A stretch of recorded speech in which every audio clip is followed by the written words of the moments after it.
Deus arşici karuka Muhammed sallallahu aleyhi ve sellem. O nas Deus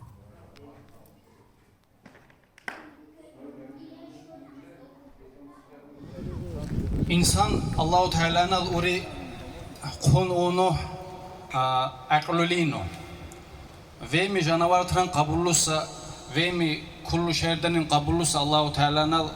insanın aklı kabulunu konuğunu ori aklugu mujumma bu cin şurul mu bukansa çetlakavu şebbesa hullula savu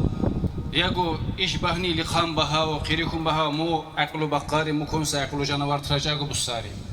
aklu mu ukimur teylemuniye haramuniye li ciban bukavu teylemur qateylemuniye mümpat bumur zaral bumuniye li ciban bukavuri muri aklu